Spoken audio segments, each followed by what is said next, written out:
Bom dia, irmãos. Esta é a Escola Bíblica Dominical da Igreja Presbiteriana de Botafogo para o domingo, dia 28 de março de 2020, em tempos de quarentena pelo coronavírus, mas nós estamos juntos para louvar ao Senhor. Vamos fazer uma oração e agradecer a Deus.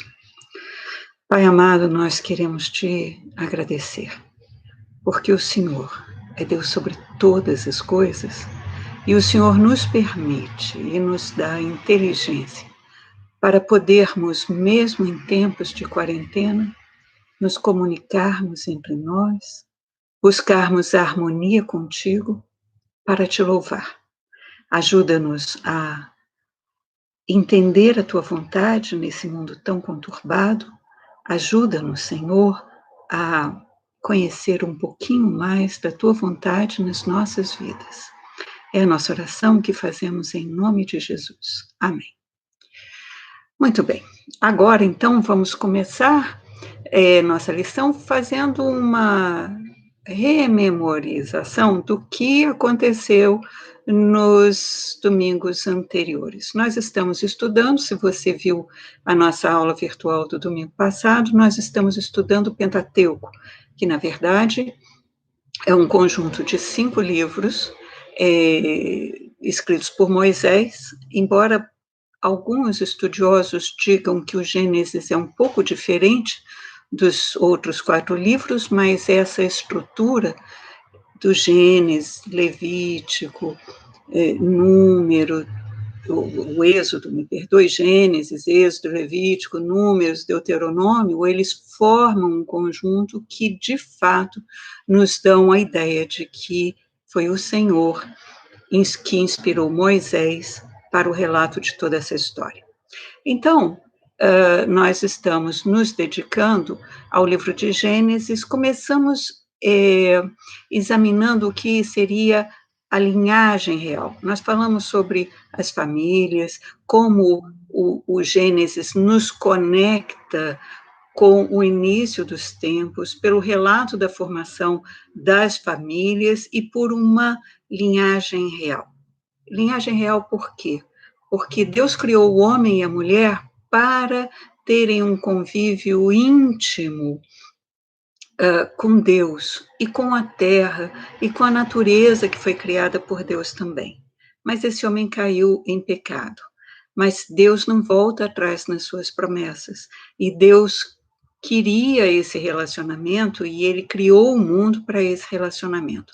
Então Deus, através de uma linhagem real, uma linhagem de homens e mulheres que se conectam com Deus, que reconhecem Deus como o Senhor de todas as coisas, ele avança para nos trazer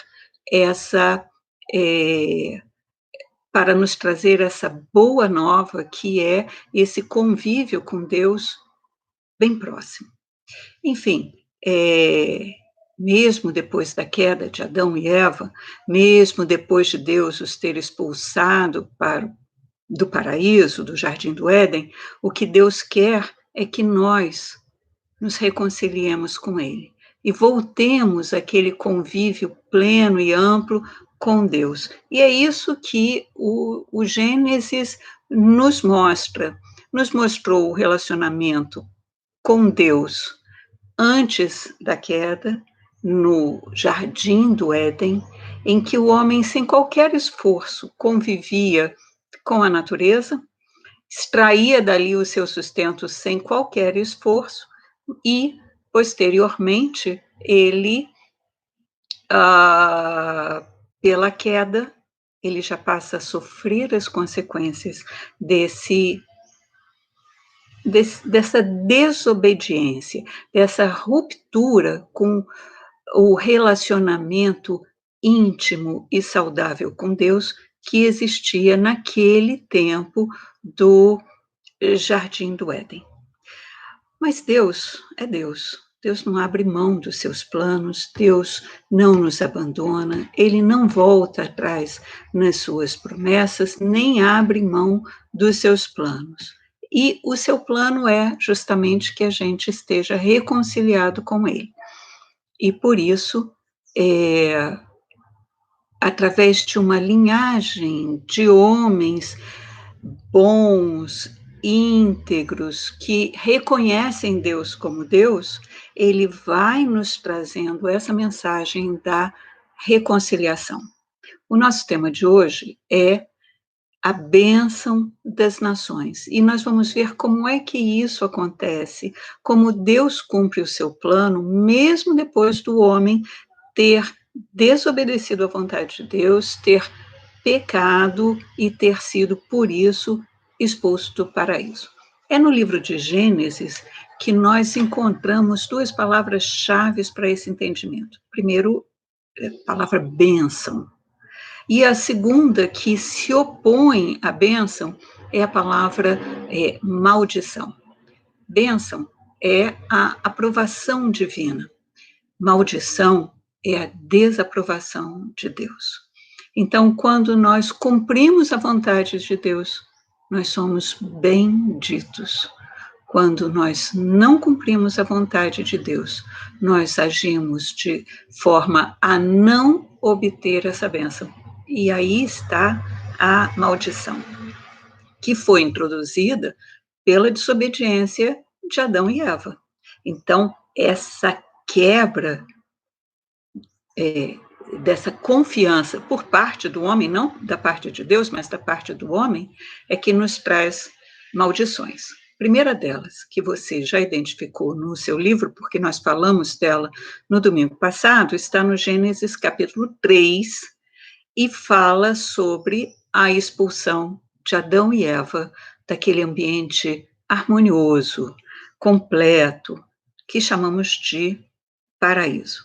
Se você ler o livro de Gênesis, no capítulo 3, e for ao verso 23, você vai encontrar a seguinte palavra. Capítulo 3, verso 23, diz assim: O Senhor Deus, por isso, o lançou fora do jardim do Éden, o homem e mulher, claro, a fim de lavrar a terra de que fora tomado.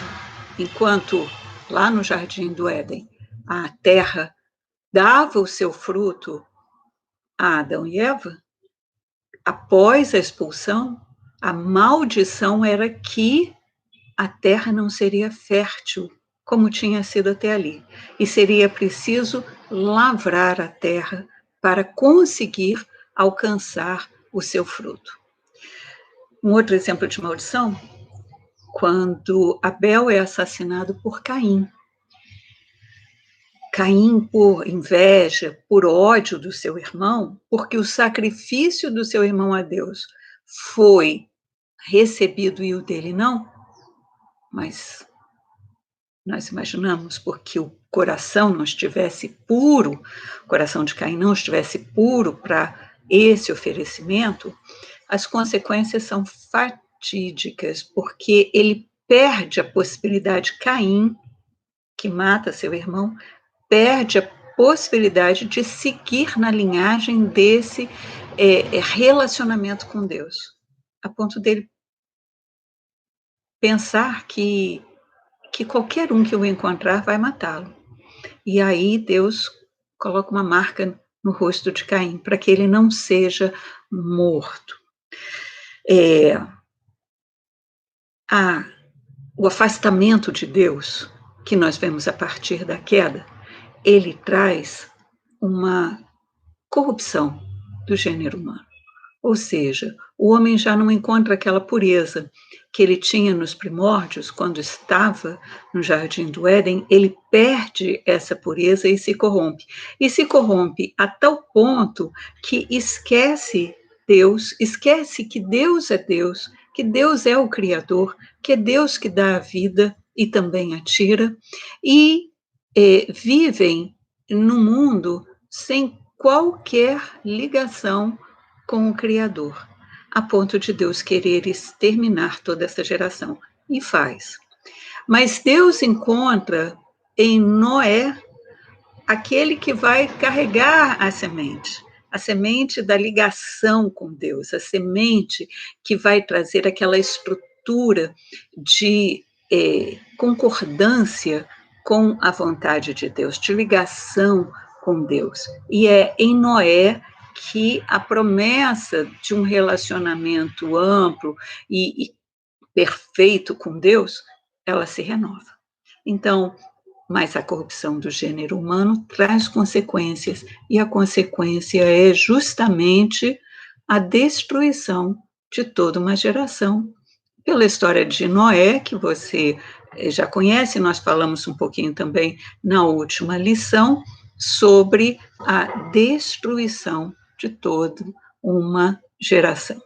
E seguindo ainda na história do próprio Noé, nós encontramos pela primeira vez uma maldição de um homem, do próprio Noé, em relação a seu filho Cã e ao filho do seu filho Canaã, porque ele, Noé, depois da arca, se torna agricultor, cultiva uma vinha, produz vinho e acaba, talvez por um excesso de alegria, mas sempre por excesso, acaba se embriagando. O filho, no caso Cã, vendo a nudez do pai, porque Noé se despe, o que naquela tradição era algo impensável, ele, ao invés de ajudar o pai, mostrar respeito ao pai e fazer de acordo com aquela tradição em que o respeito do pai, que era a semente geradora dos filhos, merecia, Cã corre para contar aos irmãos que o pai estava nu. E isso provoca, então, uma maldição para ele, que é justamente o de servir aos seus irmãos. Perder a possibilidade de autonomia, perder a possibilidade de um contato próximo com Deus e servir a seu irmão. Essa maldição de Noé vai se cumprir muito lá na frente, mas que nós vamos falar ainda hoje com Abraão, que é um descendente de Sem, que recebe de Deus a terra prometida, Canaã, que era habitada pelos cananeus, que eram descendentes de Canaã e de Cã. Então, nós vemos que as consequências do atuar em desconformidade com a vontade de Deus, com os preceitos de Deus, trazem consequências próximas e até distantes também. Consequências de maldições nunca são boas. No desenrolar do relato do Gênesis, eu peço que você tenha a sua Bíblia aberta no livro de Gênesis, porque nós vamos mencionar vários versículos. Então, no desenrolar desse livro, maldição e bênção são sempre opostos. Relacionamento próximo com Deus, seguindo a vontade de Deus, traz bênçãos. Relacionamento distante de Deus, relacionamento em que se esquece a vontade de Deus, traz maldição. E aí, existe um relato bastante interessante na Bíblia, que é o da construção da Torre de Babel. E você encontra isso no capítulo 11, em que se lê assim, capítulo 11, verso 1, diz assim: Ora, em toda a terra havia apenas uma linguagem e uma só maneira de falar. Sucedeu que, partindo eles do Oriente, deram com uma planície na terra de Sinear e habitaram ali, e disseram uns aos outros: Vinde, façamos tijolos, queimemo-los bem. Os tijolos serviram-lhes de pedra e o betume de argamassa, e disseram: Vinde, edifiquemos para nós uma cidade e uma torre, cujo tope chegue até os céus, e tornemos célebre o nosso nome, para que não sejamos espalhados por toda a terra. Esses homens que tinham uma só linhagem e que acabaram querendo construir a Torre de Babel, eles acabam demonstrando que estavam se afastando da vontade de Deus. Eles tinham um propósito, não necessariamente o propósito de Deus. Para esse propósito, eles não pediram a orientação de Deus. Para esse propósito, eles se acharam autossuficientes. Mas Deus é Deus sobre todas as coisas. E é isso que a Bíblia nos mostra em várias passagens. E aqui, no Gênesis, no começo, nós já podemos identificar essa ação de Deus em todos os tempos. Por quê? Porque Deus, vendo o que os homens faziam para se engrandecer e querer se apropriar de todas os atributos de Deus, ou seja, querendo ser como Deus, querendo chegar aos céus por sua própria vontade, mas não pela vontade de Deus, eles são confundidos com várias línguas, acabam não se entendendo e o seu projeto vai por água abaixo. Consequências de um agir autônomo, egoísta, sem buscar a orientação de Deus, foi uma confusão de línguas, aí sim, imposta por Deus. Maldição. Bênção, ao contrário, é consequência da intimidade do homem com Deus. E aí eu queria que você lembrasse, ou então que você abrisse a sua Bíblia no Salmo de Davi, capítulo 25 do livro de Salmos, porque lá no verso 14 está dito assim: a intimidade do Senhor é para os que o temem. Então, o temor do Senhor é esse princípio da sabedoria. O homem tem muita inteligência, mas a sabedoria, o princípio da sabedoria, vem justamente do seu temor a Deus, da sua intimidade com Deus, da bênção de Deus na vida dos homens. Então, depois de traçar uma série de relatos sobre maldições pelo afastamento do convívio e do contato com Deus, o livro de Gênesis nos leva até ao capítulo 12. No capítulo 12, nós vemos a manifestação de Deus buscando o seu propósito inicial, que é sempre de manter um relacionamento íntimo com os homens. E ele, dentre esses homens, ele identifica um que se chama Abrão. E com ele Deus faz uma aliança. Vamos ver? Gênesis, capítulo 12. E nós vamos ler os versos 1 a 3. E diz assim: o título é Deus chama Abrão e lhe faz promessas. Ora, disse o Senhor a Abrão: sai da tua terra, da tua parentela, da casa do teu pai, e vai para a terra que te mostrarei.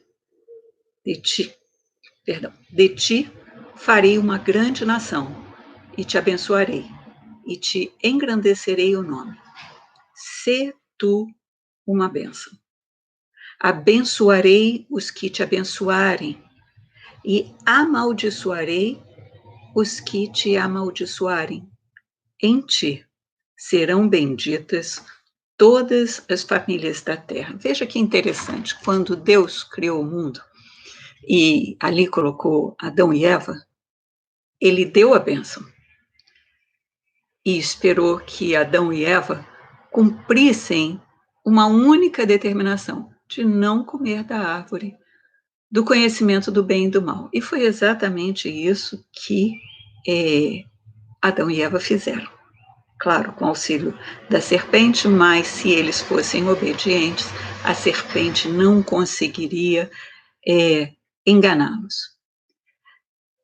Bom, quando Deus chama Abrão, ele está nos confirmando que é possível a restauração daquela intimidade inicial perdida, porque a misericórdia de Deus não tem fim. E Deus nunca volta atrás nas suas promessas e palavras, e Deus prometeu que ia tornar os homens fecundos e eles iam dominar a terra. Quer ver uns exemplos da misericórdia de Deus, do coração de Deus, no cumprimento da sua própria palavra? Quando Deus expulsa Adão e Eva do Jardim do Éden, ele ainda assim dá a eles meios de subsistência. Lhes dá peles para que se cubram e sobrevivam às novas, agora e árduas, condições do tempo.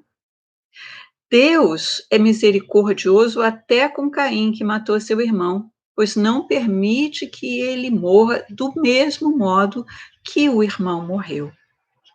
Quando Deus salva Noé do extermínio de toda uma geração, ele o faz também por misericórdia.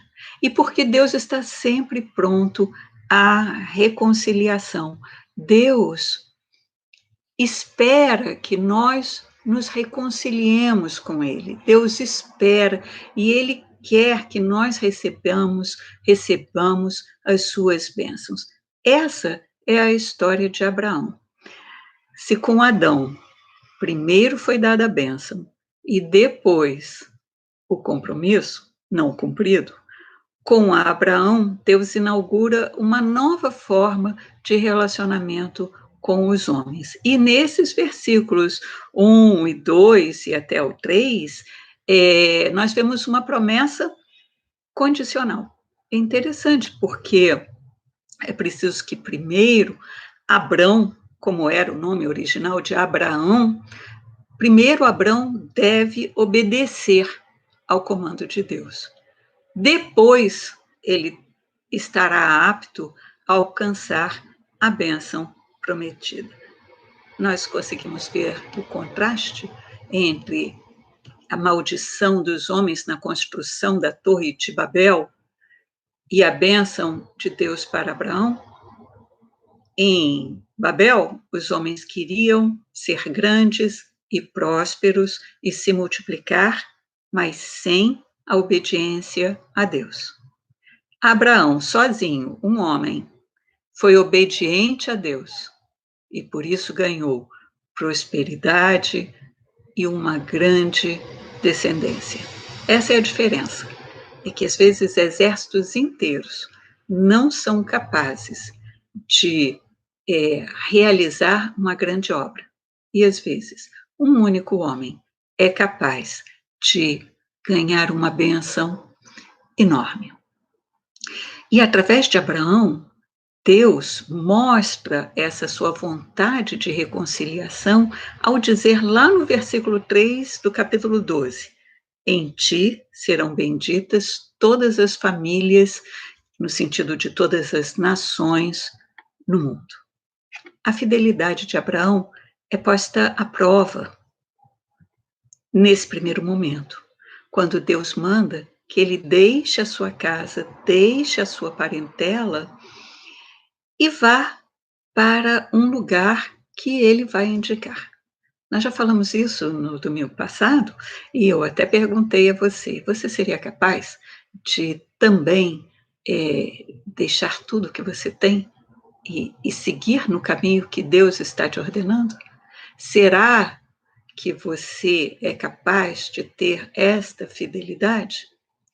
Mas veja bem, quando Abraão demonstra a sua fé, a sua confiança em Deus e o reconhecimento de que Deus e é o Senhor de todas as circunstâncias, o Senhor jura por si mesmo abençoá-lo.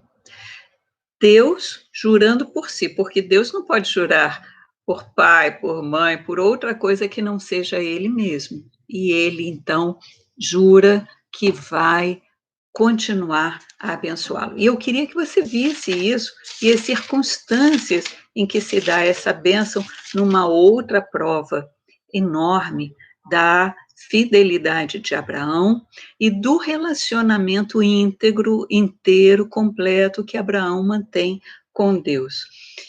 Está no capítulo 22 do Gênesis. Peço que você vá no livro de Gênesis até o capítulo 22. E nós podemos ler juntos os versos de 15 a 18. Mas antes eu vou fazer com você uma recapitulação desse capítulo, porque Deus põe à prova Abraão. Você vai estudar nas próximas lições, e mais profundamente, essa história de Abraão. Mas só para que a gente entenda o contexto, Abraão demorou muito a ter filhos. Ele demorou muito. Sara já era de uma idade avançada, naquela idade em que as mulheres já não eram férteis. E mesmo Abraão já era um velho. E mesmo assim, Deus promete, porque a sua promessa tinha sido lá atrás, quando ele manda que Abraão saia de sua terra, e Abraão obedece. Então, o anjo diz que ele terá um filho. Abraão já tinha tido um filho com uma escrava de Sara, porque seria uma forma de a escrava dar a Abraão a descendência que Sara não podia dar. Mas a promessa de Deus era muito específica. Ele teria um filho com a sua mulher, com Sara. Mas, de qualquer maneira, Ismael já tinha nascido quando Isaque nasce. Isaque é o filho da promessa. E era já um rapazinho quando Deus coloca à prova Abraão e diz: eu quero que você sacrifique o seu filho, único nessa relação com a sua esposa, e você o sacrifique a mim. Aí é ainda mais difícil do que deixar a sua terra e seguir para o desconhecido. É Deus pedindo a um pai que sacrifique um filho que é o filho da promessa. Mas a fidelidade de Abraão é tal que ele obedece também a Deus e leva seu filho para o sacrifício, e o filho, que não entende o que está acontecendo, vai com o pai ao alto de um monte, leva lenha para fazer a fogueira, leva o machado e pergunta ao pai: mas onde está o cordeiro? E Abraão diz: Deus proverá. Deus proverá. Coração partido, coração angustiado, mas pronto a cumprir a vontade de Deus.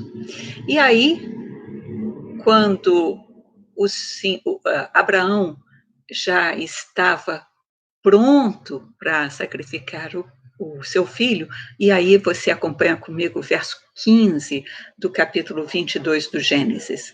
Então, do céu, bradou pela segunda vez o anjo do Senhor a Abraão e disse: jurei, por mim mesmo, diz o Senhor, porquanto fizeste isso e não me negaste o teu único filho, que deveras te abençoarei, e certamente te multiplicarei a tua descendência como as estrelas dos céus e como a areia na praia do mar.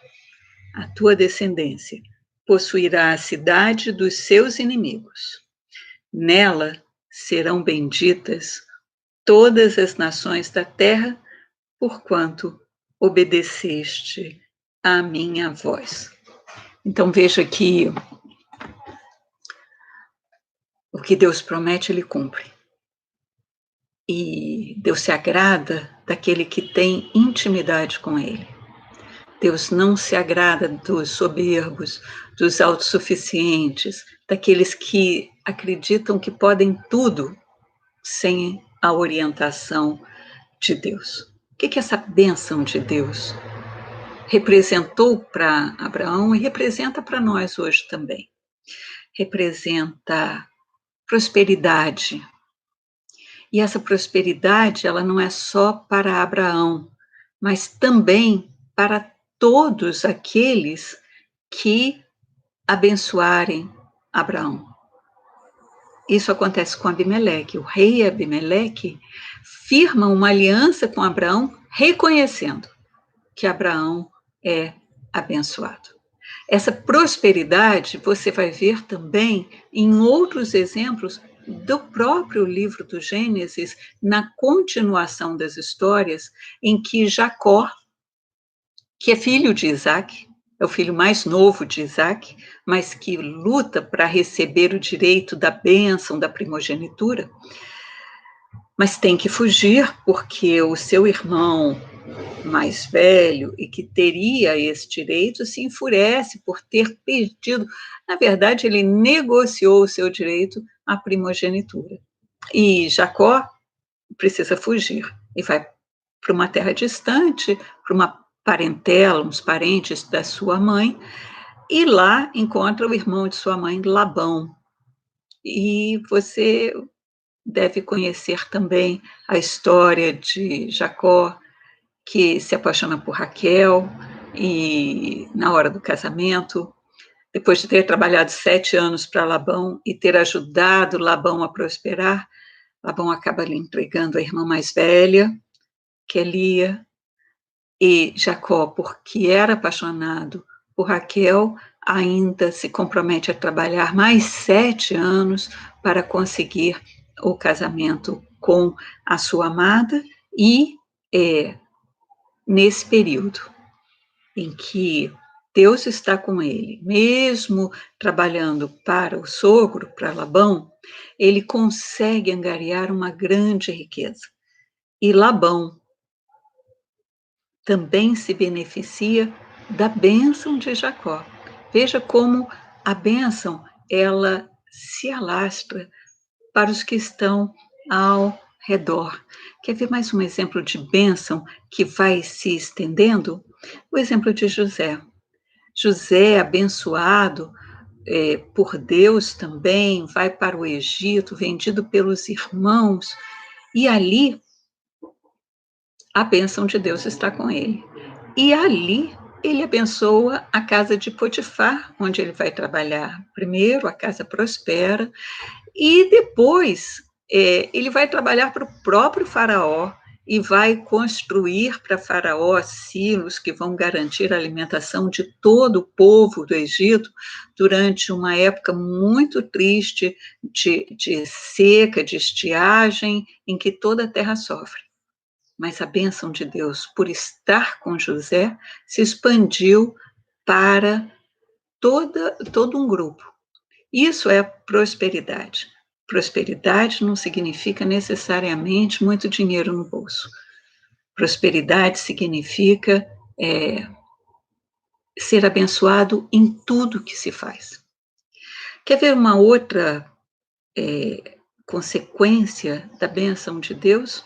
É a fertilidade.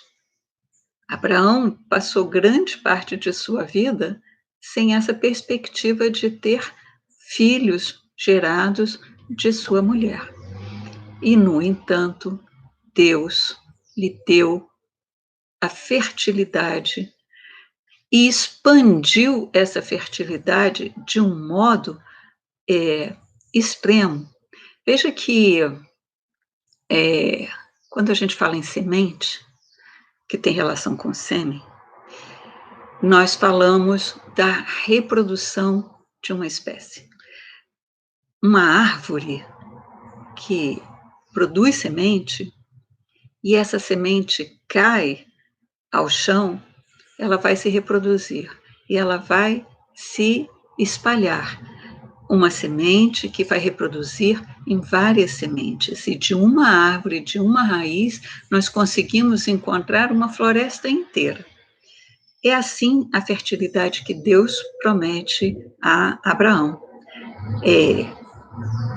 A bênção da prosperidade significou uma grande descendência e mais uma descendência que vai para todas as nações do mundo. E isso é muito interessante, porque a transmissão ou a reprodução da bênção, ela vem através de pessoas escolhidas por Deus, mas ela vai ser estendida a todos que confiarem e que também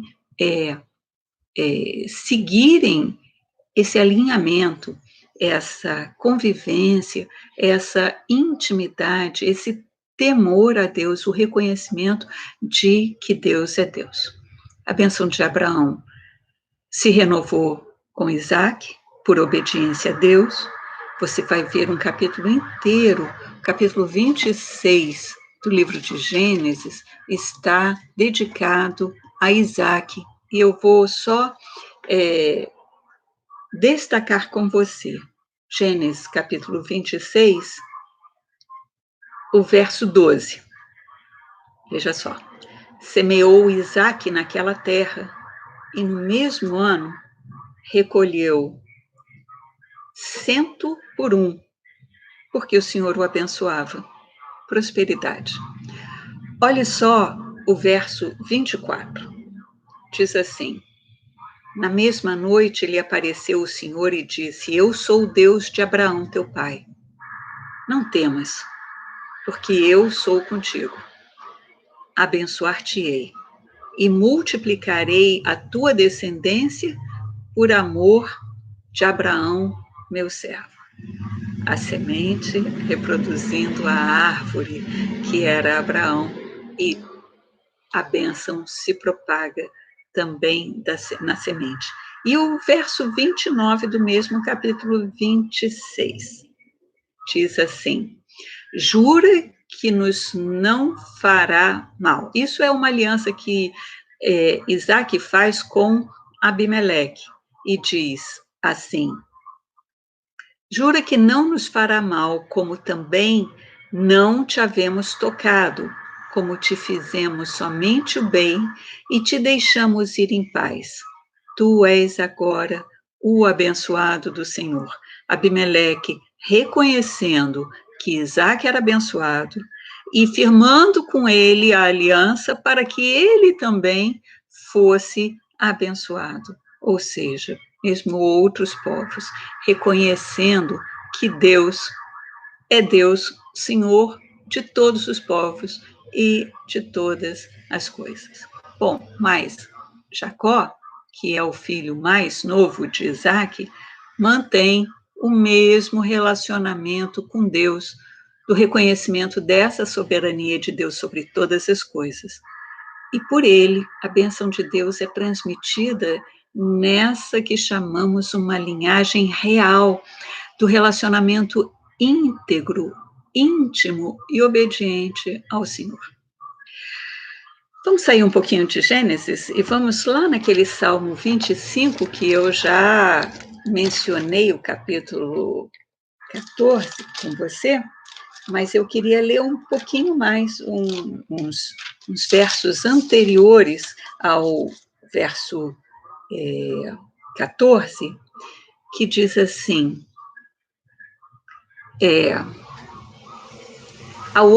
verso 12, ao homem que teme ao Senhor, ele o instruirá no caminho que deve escolher. Na prosperidade repousará a sua alma, viu? A consequência da bênção que é a prosperidade, na prosperidade repousará a sua alma, e a sua descendência herdará a terra. Então, prosperidade, fertilidade são consequências da bênção de Deus. Mas não pense que dinheiro é prosperidade. Dinheiro pode fazer parte dessa prosperidade prometida por Deus. Pode não fazer. Mas a bênção de Deus é pela prosperidade. Pense em paz de espírito, pense em sabedoria, pense em reconhecimento dos homens, respeito dos homens ao que é íntegro e obediente a Deus. Pense na prosperidade como o entendimento da vontade de Deus, como um relacionamento puro com os semelhantes. Aí está a prosperidade de que Deus fala. E a fertilidade também não significa que você tenha filhos seus próprios, o que pode acontecer, mas não necessariamente. Você pode fazer parte de uma comunidade. E você pode criar filhos do coração. E esses filhos serão também a sua descendência. Veja bem, Deus separou Israel como nação para mostrar como o relacionamento verdadeiro com Deus pode ser alcançado e pode trazer para uma nação prosperidade. Mas eu também quero que você atente para o que diz o Evangelho de João, no capítulo 1, versos 11 e 12. E eu vou te pedir que você vá lá no Novo Testamento, no Evangelho de João, na minha Bíblia, e nas Bíblias que normalmente nós usamos na Igreja Presbiteriana de Botafogo, está na página 99 do Novo Testamento. E João diz assim, a partir do verso 11, veio para o que era seu, está falando de Jesus, que encarnou, veio para o que era seu, aquele povo separado e prometido de Israel, aquele povo que desde o Gênesis tinha mantido uma aliança com Deus. Ele veio para o que era seu, mas os seus não o receberam. Ou seja, Deus nos dá a oportunidade de um relacionamento íntimo. Deus abençoa uma nação que com ele tem relacionamento íntimo. Mas isso não quer dizer que as pessoas, mesmo as dessas nações abençoadas, tenham um relacionamento íntimo com Deus. Jesus veio para o que era seu, e os seus não receberam. E olha a esperança. Mas a todos quantos o receberam, deu-lhes o poder de serem feitos filhos de Deus, a saber, os que creem no seu nome. Veja que, por Abraão, a bênção de Deus é estendida a todas as nações. Em ti serão benditas todas as famílias, todas as nações da terra. E nós é que temos que decidir o que nós queremos para a nossa vida hoje. Queremos bênção? Queremos receber essa promessa? Queremos viver essa prosperidade, essa fertilidade que o relacionamento íntimo com Deus nos dá? Ou não? Queremos seguir os passos de Jesus, que é a expressão maior do amor de Deus ao mundo? Se Isaac teve que dar o seu filho, mas na última hora foi impedido pela misericórdia de Deus, Deus é tão maravilhoso que não suspendeu a sua mão na hora de sacrificar seu próprio filho Jesus, porque é através dele que nós recebemos essa promessa de bênção. Não pelo sangue, não pela transmissão da semente de Abraão propriamente dita, mas pelo sangue de Jesus, que é essa semente real que nos lava dos nossos pecados, das nossas iniquidades, das nossas maldições e nos conduz para a bênção. Que Deus nos abençoe a termos um relacionamento íntimo e completo com Deus. A palavra de Deus está aí colocada para que nós possamos aproveitá-la, para que nós possamos aprender com os exemplos de homens e mulheres que seguiram a vontade de Deus e aprendermos também com os exemplos negativos daqueles que não seguiram a vontade de Deus. A escolha é nossa. Nós é que precisamos aprofundar essa nossa intimidade com Deus. Nesse momento em que nós estamos sofrendo uma pandemia mundial, nesse momento em que as grandes nações reconhecem que não podem lutar contra coisas minúsculas e invisíveis como um vírus, nesse momento, é o momento mais propício para nós reconhecermos a soberania de Deus sobre todas as coisas. É o momento mais propício para nós nos chegarmos mais a Deus é o momento mais propício para nós escolhermos a bênção de um relacionamento íntimo com Deus. Essa é a bênção das nações. Esse foi o nosso tema de hoje. Que Deus nos abençoe. Vamos orar? Nosso Deus e Pai, nós queremos te louvar, porque o Senhor nos dá inteligência para conhecermos a tua palavra através da Bíblia, para nós refletirmos sobre as lições que o Senhor nos dá e para nós chegarmos mais à proximidade contigo. Ajuda-nos nessa caminhada, Senhor. Renova a nossa fé dia a dia. Transforma-nos dia a dia para que possamos alcançar um entendimento pleno da tua vontade nas nossas vidas. Ajuda-nos, Senhor, a transmitir a tua bênção a outras pessoas que se relacionam conosco. Dá-nos a tua paz. É o que nós te pedimos, em nome de Jesus. Amém. E assim, nós encerramos a nossa transmissão e esperamos que você acompanhe também o culto que prestamos a Deus no seu domingo 29 de março, em plena época de coronavírus.